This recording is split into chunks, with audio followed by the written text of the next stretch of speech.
2022년 가을 장로들과 책임 형제들을 위한 국제훈련. 전체 주제는 그리스도의 몸인 교회의 유기적인 건축을 위하여 주님을 사랑하고 서로 사랑함이고, 메시지 8번의 제목은 우리를 시대를 전환하는 새로운 부흥 안으로 이끌어줄 주님의 최신의 궁극적인 회복에 따라 하나님께서 교회를 위해 정해주신 노정인 빌라델피아의 길을 취함입니다.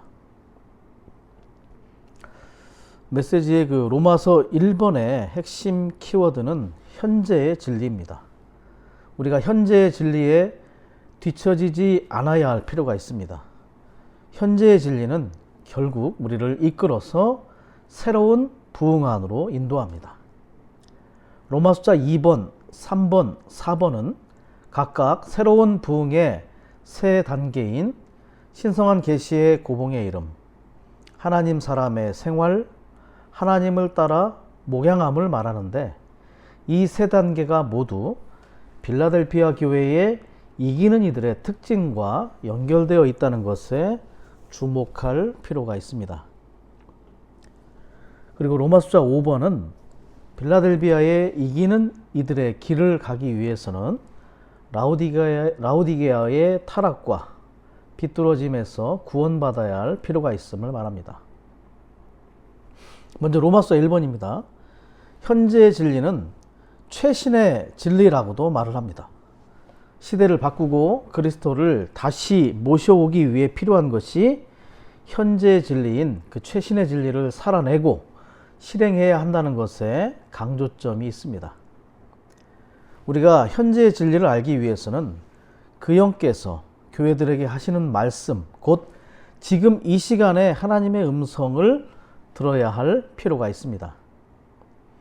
그런데 사실 많은 진리들이 성경에 담겨 있지만 우리 사람의 어리석음과 불성실함과 부주의함, 불순종, 그리고 타락으로 인하여 상실되었거나 감추어졌음을 말하고 있습니다. 그러므로 시대마다 새롭게 사람에게 계시되는 진리들은 하나님께서 새로 발명하신 것이 아니라 사람이 새롭게 발견한 것입니다. 주님의 모든 일꾼은 현재의 진리가 무엇인지 하나님 앞에 여쭙고 질문해야 합니다. 주님, 진리가 무엇입니까? 우리가 현재의 진리를 보기 위해서는 에스겔에게 그랬던 것처럼 하늘이 열려야 합니다. 그리고 새 예루살렘을 보았던 사도 요한과 같이 영 안에 머물러 있어야 하고, 또한 올바른 각도로 돌아서야 할 뿐만 아니라 지혜와 계시의 영을 사용할 필요가 있습니다.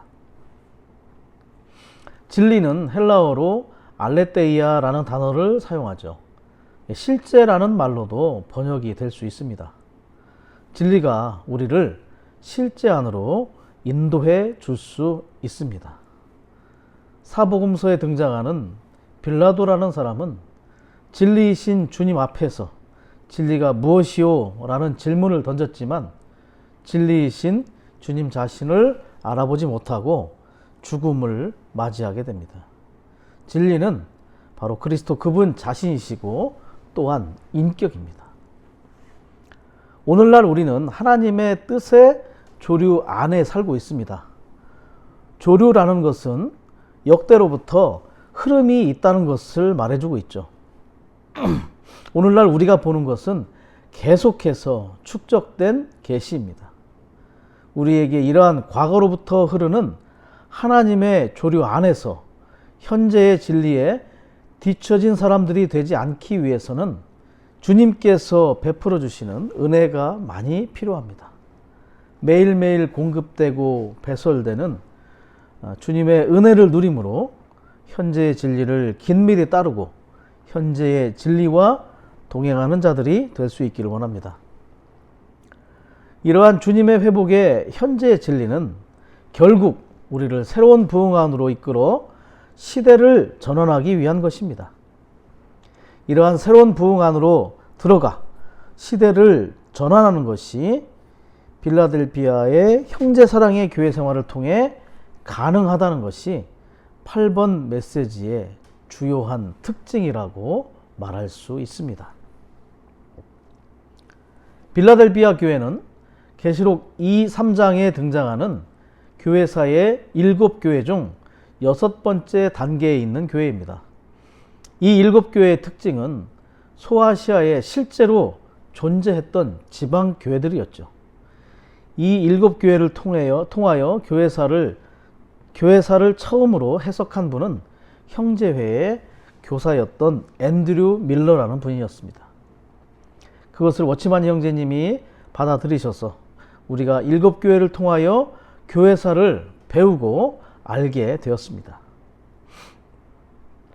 그리고 위트니스 리 형제님은 이 7교회를 통한 교회사를 바탕으로 하여 구약의 12지파의 관점에서 교회사를 분류하기도 하셨죠.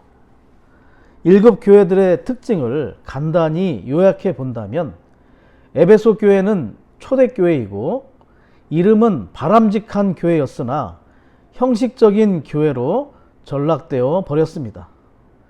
첫 번째 에베소의 하락은 나머지 교회들의 하락에 빌미를 제공하게 됩니다. 서머나 교회는 핍박받는 교회, 버가모 교회는 오픈되고 규모가 커지면서 세상적인 교회가 되어버렸죠. 버가모를 계승한 두아디라 교회는 변절한 로마 천주교회가 되어 교회사의 천년이라는 암흑기를 체험하게 했습니다. 사대교회는 두아디라로부터 루터를 통한 종교개혁의 개신교회였지만 결국 죽은 교회가 되어버렸습니다. 빌라델비아는 사대의 반간증으로 회복된 형제 사랑의 교회이고 가장 칭찬받는 교회였습니다.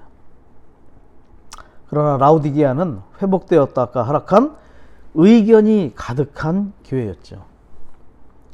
에베소 교회와 서머나 교회, 버가모 교회는 역사적으로 이미 지나간 교회들이고 두아디라, 사대, 빌라델비아, 라우디게아는 주님이 오실 때까지 함께 하는 교회입니다.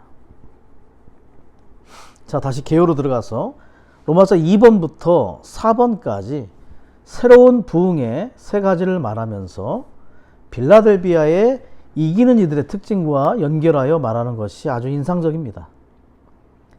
빌라델비아의 이기는 이들은 신성한 계시의 고봉에 이르기를 열망하고 빌라델비아의 이기는 이들은 하나님 사람의 생활 안에 들어가려고 분투합니다.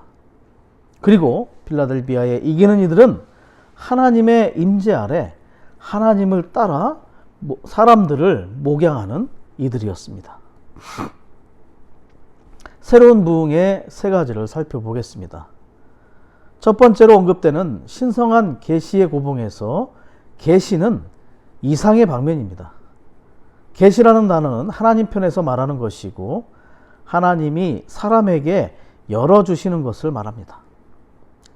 사람이 하나님께서 열어주신 계시를 보게 되면 그것이 바로 이상이 되는 것이죠. 이상은 사람 편에서 보는 문제입니다. 즉 계시는 이상의 문제라고 말할 수 있습니다. 하나님 사람의 생활은 생활의 문제를 말하겠지요. 그리고 하나님을 따라 목양하는 것은 사역의 방면입니다. 그래서 새로운 부흥은 세 단어, 즉 이상, 생활, 사역으로 요약될 수 있는 것입니다.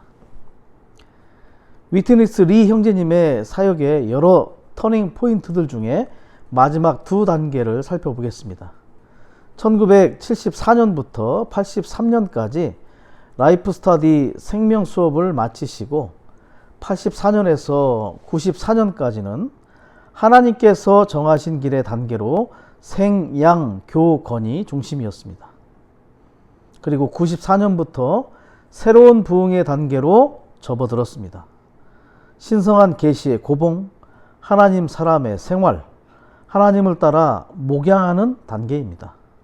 이상, 생활, 사역의 단계로 주의 회복의 마지막 터닝 포인트입니다.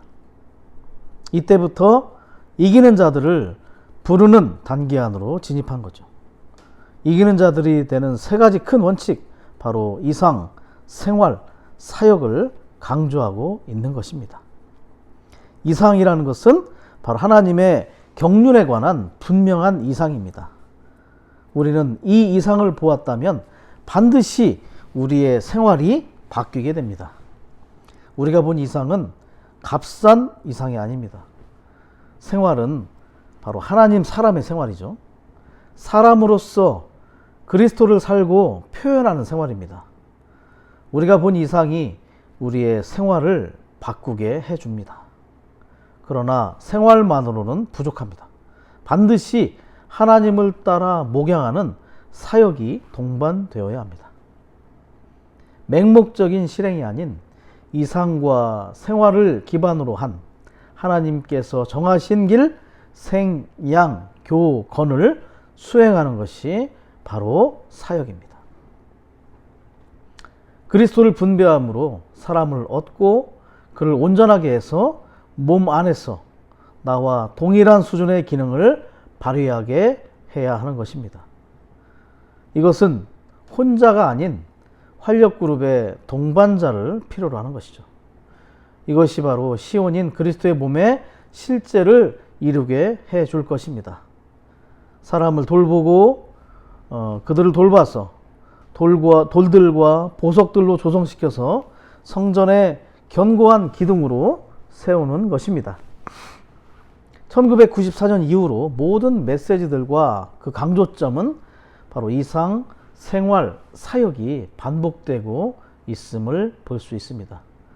이상, 생활, 사역으로 균형 잡힌 이기는 이들을 주님이 부르고 계십니다. 시대의 사역 안에는 반드시 이러한 터닝이 있습니다. 전환이 있다는 얘기죠. 그러므로 이러한 터닝, 전환을 볼 필요가 있습니다.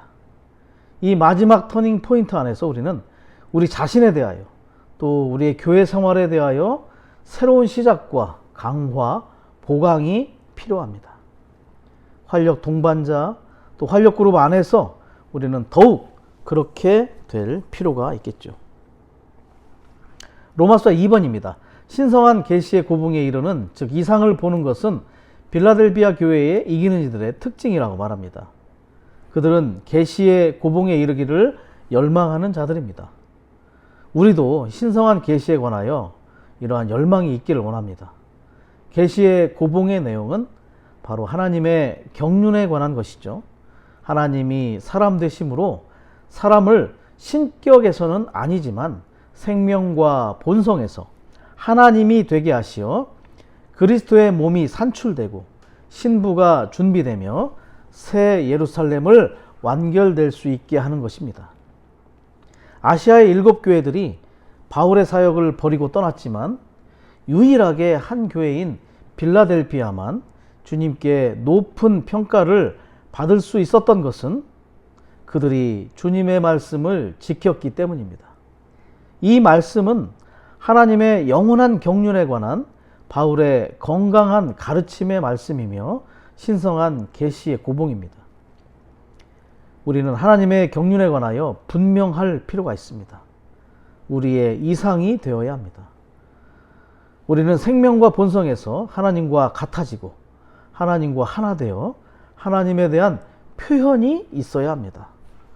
하나님의 신성한 속성들을 우리 사람의 미덕들 안에서 표현되도록 하는 것입니다.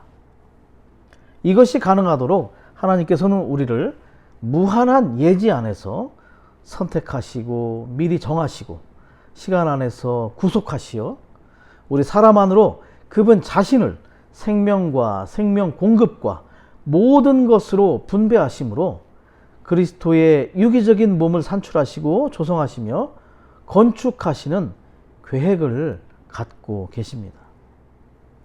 이것이 바로 하나님의 경륜입니다. 워치마니 형제님은 그래서 주로 하나님의 계획이라는 말을 주로 사용하셨습니다. 하나님의 경륜의 그 주의 회복에서 하나님의 경륜은 주의 회복에서 발명해낸 것이 아니라 교부 시대 때 하나님의 인성을 부인하고 그리스도의 신성을 부인하는 그 이단에 대항하여 아타나시우스라는 분이 선포한 것입니다. 하나님의 인성과 그리스도의 하나님이심, 그리고 하나님의 그 사람에 대한 그분의 계획에 대하여 정확하게 말하고 있던 것입니다. 빌라델피아에 있는 이기는 이들은 말씀을 지키고 말씀을 기도로 읽고 읊조림으로써 이러한 말씀을 깊이 간직하여 하나님을 향하여 부요한 이들입니다. 이것은 말씀에 열렬하고 기쁘게 받아들이며 순간순간 말씀에 아멘이라고 말하는 것을 가리킨다는 것입니다. 사도행전 17장 11절에서 언급되고 있는 베레아 사람들이 연상이 됩니다. 그 구절은 이렇게 말하죠. 이곳 사람들은 데살로니가 사람들보다 생각이 트인 사람들이어서 간절히 말씀을 받아들이고 이 말씀이 그러한가 알아보려고 날마다 성경을 연구하였다. 어떻습니까? 우리도 더 생각이 트인 사람들로 정말 그 성경을 연구하고 또 말씀을 간절히 받아들이는 사람들이 되기 원합니다. 하나님께서는 이러한 자들 안으로 건축되시어 이기는 이들을 조성하십니다.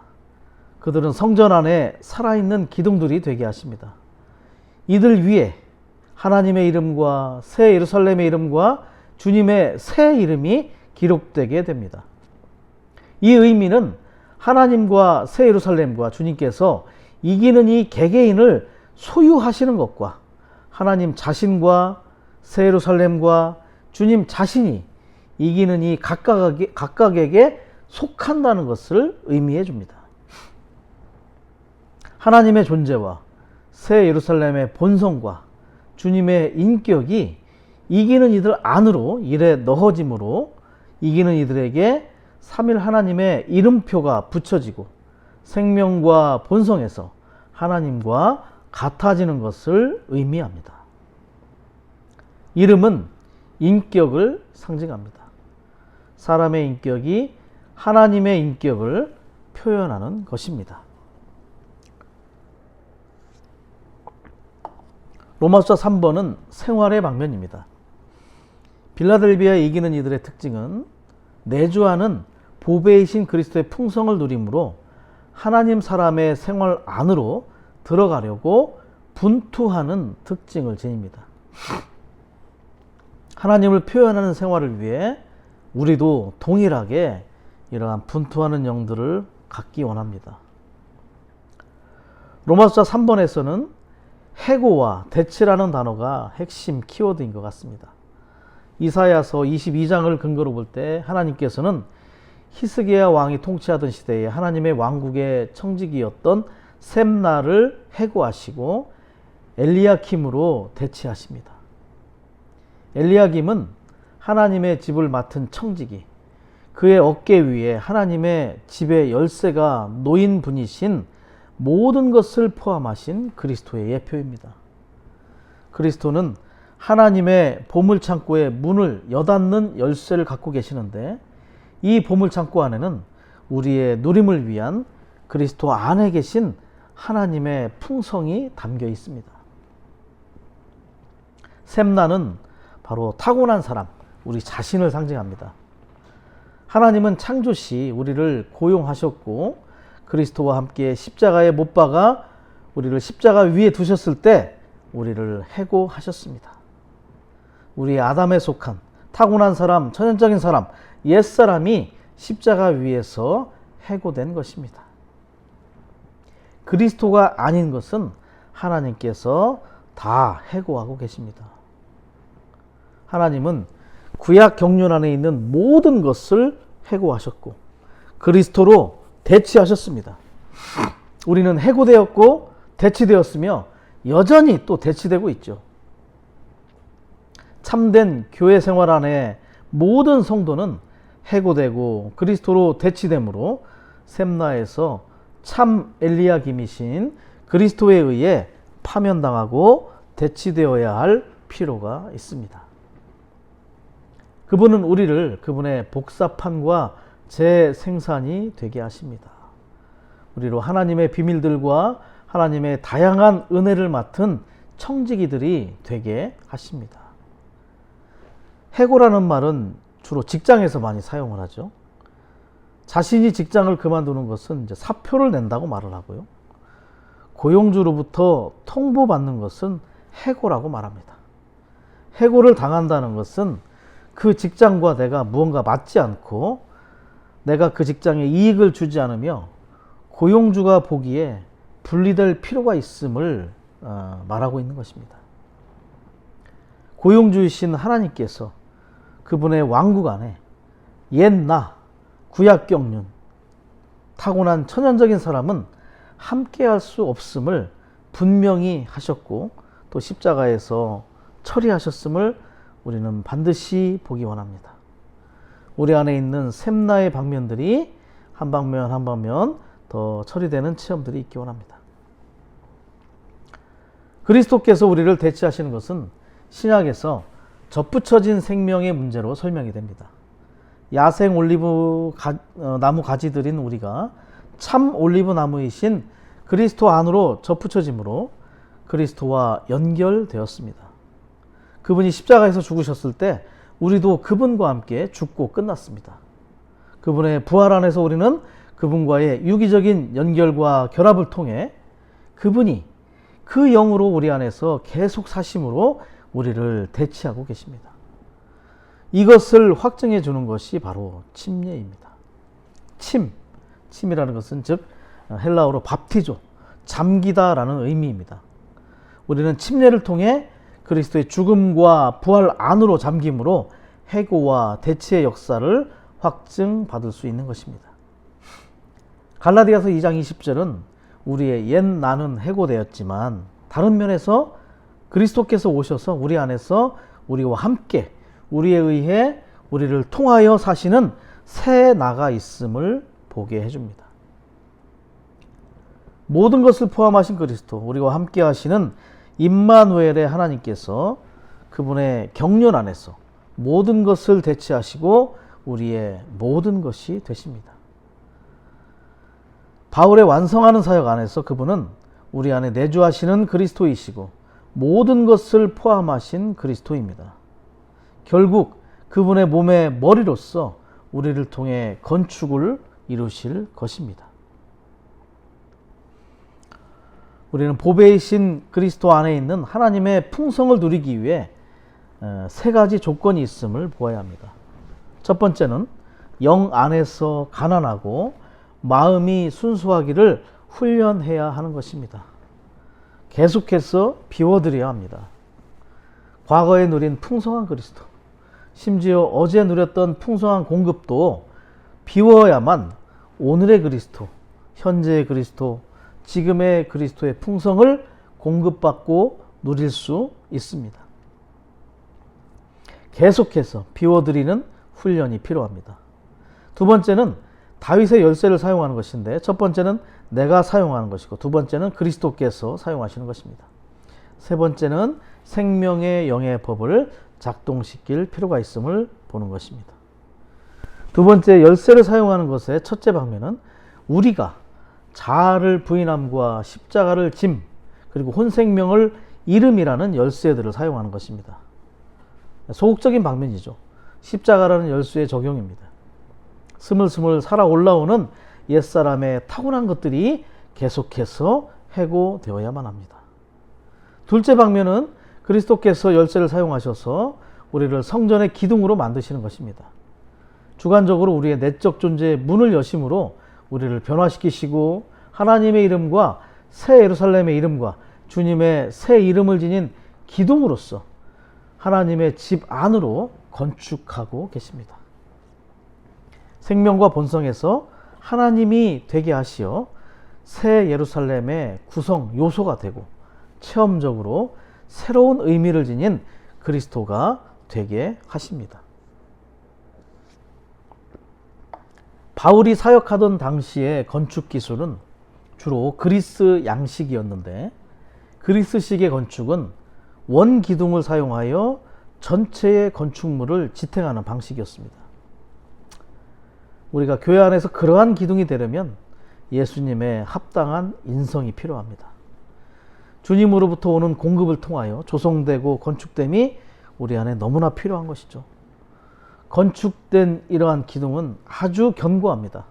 흔들리지 않고 어떠한 상황에도 결코 나가지 않습니다. 건축물에서 창문과 같이 비교적 구조 변경이 가능한 것들도 있지만 기둥은 구조 변경이 원칙적으로 안 됩니다. 기둥이 변경되면 건축물이 무너질 수 있기 때문이죠. 기둥들은 자신의 감정에 치우치지 않습니다.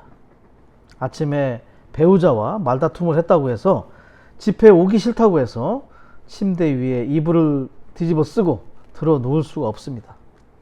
기둥들은 집회에 오지 않을 수 없습니다. 기둥들은 자아를 부인할 줄 압니다. 기둥들은 집회를 지탱해주고 건축물을 지탱해주는 자들이죠. 8번 메시지에서는 성전의 기둥으로서의 조성과 건축을 핵심적으로 강조하고 있음을 볼 필요가 있습니다. 우리 모두 성전의 기둥들로 조성되기 원합니다. 그리고 새 예루살렘은 새 그리스도라는 그렇게 말하는 것이 아주 인상적이죠. 하나님의 확대와 확장인 우리는 새 예루살렘으로서 새로운 의미를 지닌 그리스도라는 것입니다. 사복음서의 그리스도와는 아주 다른 그분께서 거듭나게 하신 모든 이들을 포함한 신랑으로서 자신의 증가의 결과인 신부로서의 새 예루살렘을 새 그리스도라고 말할 수 있습니다. 세 번째 조건은 바로 또 생명의 영예법을 작동시키는 것입니다. 집 안에 설치된 전기의 스위치를 켜서 전기 제품들을 사용하는 것과 같죠. 우리의 거듭난 영을 사용해서 주님의 이름을 부름으로 또 오 주 아멘 할렐루야 이러한 네 마디의 말들을 선포함으로 우리는 계속해서 생명의 영예법의 스위치를 켜는 훈련을 할 필요가 있습니다. 빌라델비아에 이기는 이들의 다른 두 가지 특징을 또 살펴보겠습니다. 그들은 적은 능력을 가졌지만 일보다 생명을 더 많이 주의를 기울이며 양보다 질에 더 관심을 많이 둡니다. 주님을 기쁘시게 하는 것은 주님을 위해 많은 일을 했느냐에 달려있지 않고 비록 그가 적은 능력일지라도 자신이 가진 것으로 최선을 다했는가에 달려있는 것입니다. 마가복음 14장 8절을 보면 주님이 나귀를 타시고 예루살렘에 입성하실 때 많은 사람이 자기들의 겉옷을 길에 깔았는데 깔아드릴 만한 겉옷이 없는 이들은 연한 잎이 무성한 가지를 베어다가 겹겹이 깔았다고 했습니다. 무엇을 깔았느냐의 그 내용물의 중요성이 아니라 바로 주님을 향한 영과 태도가 중요하다는 것을 우리에게 말해주고 있겠지요. 또한 빌라델비아에 이기는 이들은 주님의 이름을 부인하지 않습니다. 참 남편이신 주 예수 그리스도의 이름 외에 다른 이름을 버렸습니다. 그들은 늘 주님의 이름을 부름으로 부르는 모든 이들을 부유하게 하시는 그분의 풍성을 공급받습니다. 그분의 이름 외에 다른 이름으로부터는 어떠한 공급도 우리는 받을 수가 없습니다. 이 이름만이 진정한 가치가 있는 이름입니다. 주님의 이름을 귀히 여기고 이 이름을 부르는 것을 결코 졸업하지 않기 원합니다. 로마서 4번입니다. 빌라델비아에 이기는 이들의 특징은 그 명칭의 의미에서 알 수 있듯이 형제 사랑의 기반으로 하나님의 임재 안에서 하나님을 따라 목양하는 이들입니다. 사역의 방면이죠. 목양은 인성의 방면과 신성의 방면 이렇게 두 가지로 구분할 수 있습니다. 영어로는 cherish, nourish라는 단어를 사용하는데 cherish는 인성 안에서 소중히 품는 것이고 nourish는 신성의 방면으로 하나님의 경륜에 관한 건강한 가르침으로 다른 이들을 먹이고 보양하는 것입니다. 빌라델비아에서의 주님의 회복은 내적 실질인 사랑의 회복입니다. 주 예수님을 사랑하는 것과 모든 형제 자매들을 사랑하는 것의 회복입니다. 수직적인 사랑, 수평적인 사랑이 모두 회복될 필요가 있습니다. 하나라는 참된 교회의 터 위에 선다는 것은 모든 형제를 사랑하기를 선택하는 것이다 라는 내용이 아주 인상을 줍니다. 빌라델비아에 이기는 이들은 하나라는 참된 터 위에 서고 하나님의 사랑 안에 계속 거하여 주님을 사랑하고 모든 형제를 사랑하는 이들인 것입니다. 빌라델비아에 이기는 이들은 자신들을 이끌어 자신들의 생명과 모든 것이신 주 예수 그리스도의 귀한 인격을 참되게 감상하고 사랑하며 누리도록 하는 주님의 유일한 신약 사역 안에서 그분의 말씀을 지키는 이들입니다. 또한 우리는 교회 건축을 위하여 다른 이들에게 생명을 공급하고 승리를 유지하려면 부흥된 생활을 하고 목양에 수고해야 하는데, 주님에 대한 우리의 수직적인 사랑은 우리를 부흥된 생활로 인도할 것입니다. 그리고 형제들에 대한 수평적인 사랑은 우리로 목양에 수고하도록 인도하겠죠. 아가페의 사랑이 충만한 교회 생활이 될 것입니다. 하나님이 우리를 먼저 사랑하심으로써 그분의 사랑을 우리 안에 주입하시고 또 우리 안에 사랑을 산출하십니다. 우리는 이 산출된 사랑으로 하나님을 사랑하고 형제들을 사랑할 수 있는 것입니다. 특별히 장로들은 교회 안의 모든 형제자매들, 즉 모든 양들을 사랑하는 이들이어야만 합니다. 양떼 위에 군림하는 자가 되어서는 안 됩니다. 특별히 이 양떼인 교회들은 하나님의 소유이고 장로들에게 할당된 토지, 위탁된 자산이라고 말합니다. 하나님께서 잘 돌보도록 잠시 맡긴 것이죠. 결코 주머니에 넣고 주물럭거릴 수 있는 자신의 소유물이 아님을 반드시 볼 필요가 있습니다. 그래야만 기꺼이 성도들의 노예가 될 수 있습니다. 기꺼이라는 말은 우리말 고어에서 기쁘다라는 표현을 가지고 있습니다. 우리는 기쁘게 또 신성한 사랑으로 성도들을 섬기는 노예들이 되기를 자원해야만 합니다. 또한 장로들은 또한 서로 목양함으로 몸의 생활의 본이 되어야 합니다. 베드로는 그의 전서 5장에서 장로들에게 양떼의 본이 되라고 말합니다. 본이 된다는 것은 믿는 이들이 따르도록 앞장서서 교회를 섬기고 돌보는 것이죠. 교회 안에서는 본이 됨으로 질서가 생길 수 있습니다. 권위를 내세움으로 질서를 잡는 것이 아니죠. 본이 될 때 자연스럽게 권위가 됩니다. 그리스도를 분배하기 위해 모든 일과 모든 측면에서 하나님을 따라, 즉 사람의 선호와 흥미와 목적을 따르지 않고 하나님의 본성과 하나님의 갈망과 하나님의 길과 하나님의 영광을 따라 목양하고 사역하는 것입니다.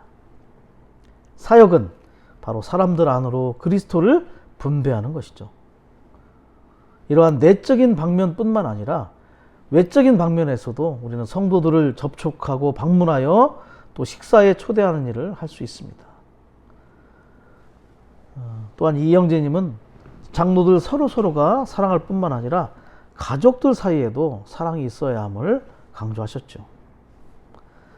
로마서 6번입니다. 앞서 제시되었던 현재의 진리에 뒤처지지 않고 긴밀히 따르며 새로운 부흥의 새 단계인 계시의 고봉, 하나님 사람의 생활, 하나님을 따라 목양하는 이러한 이상생활 사역의 방면에 있어서 균형 잡힘으로 주님이 부르시는 이기는 이들에 대한 반응을 하기 위해서 우리는 빌라델비아의 회복된 길을 계속 가야 할 필요가 있습니다.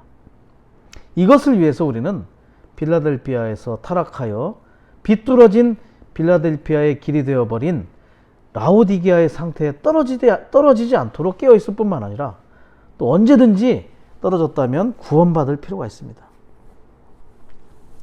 라오디게아는 자신의 역사, 즉 이전의 영광은 기억하지만 하나님 앞에서의 자신의 현재의 상태를 잊어버리는 경향이 있습니다.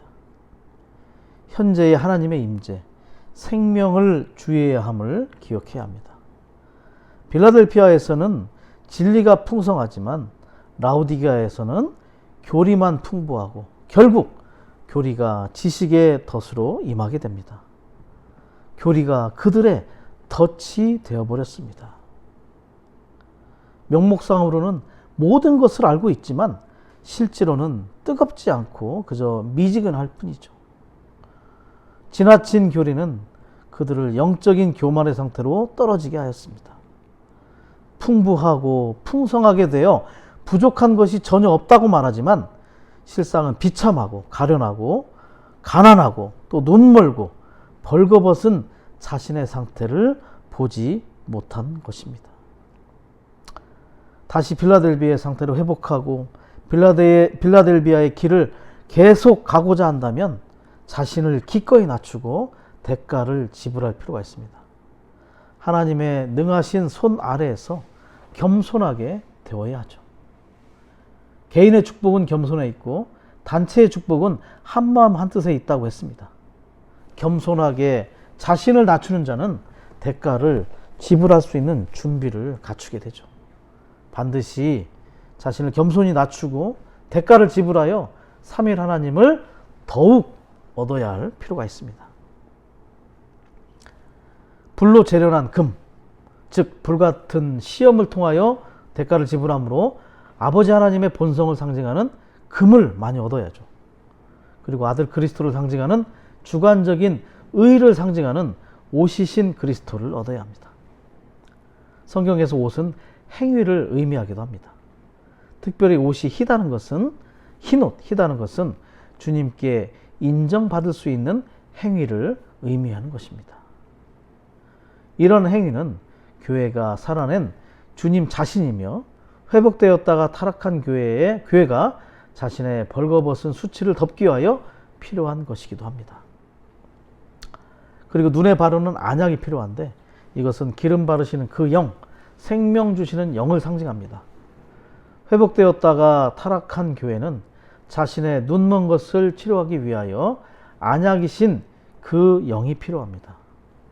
회복되었다가 타락한 교회는 삼위일 하나님을 얻기 위해 반드시 자신을 겸손히 낮추고 대가를 지불해야 합니다. 빌라델비아의 길을 신실히 가게 될 때 결국 주님께서 그분의 보좌에 함께 앉도록 해주실 것이고 천년 왕국에서 그분과 함께 다스리는 공동왕들이 되게 하실 것입니다. 우리의 모든 귀가 귀한 보혈로 할례받고 또한 그 영으로 기름 발라져서 그 영께서 교회들에게 하시는 현재의 말씀, 현재의 진리를 들을 수 있는 그러한 자들이 되기 원합니다. 오늘날 이기는 이들은 그분의 최신의 진리의 말씀을 들을 수 있는 귀가 있는 자들입니다. 엘리와 같이 말씀이 희귀하고 들을 수 없는 자가 아니라 사무엘과 같이 하나님의 음성을 들을 수 있는 자들이 되기 원합니다. 그리고 그 말씀을 계속 기도로 읊조리고 먹어서 우리의 자양분이 되게 하여야 합니다. 말씀을 전하신 형제님께서 중국식 만두를 먹는 것을 비유하신 것이 인상적입니다. 만두를 먹을 때 반드시 마늘과 식초를 함께 먹어야만 더 맛있게 먹을 수 있고 또 만두 안에 있을 수 있는 세균들을 없앨 수 있다고 교통하셨습니다.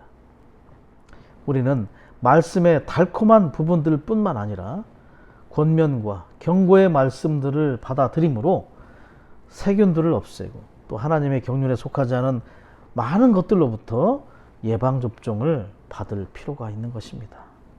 우리 모두 빌라델비아의 길 안에서 발견되어 이기는 자들로 성전의 기둥으로 조성되어 그분의 경륜의 완성에 동참하는 이들이 될 수 있기를 원합니다. 그러한 노정 안에 우리 모두가 발견될 수 있기를 원합니다. 아멘.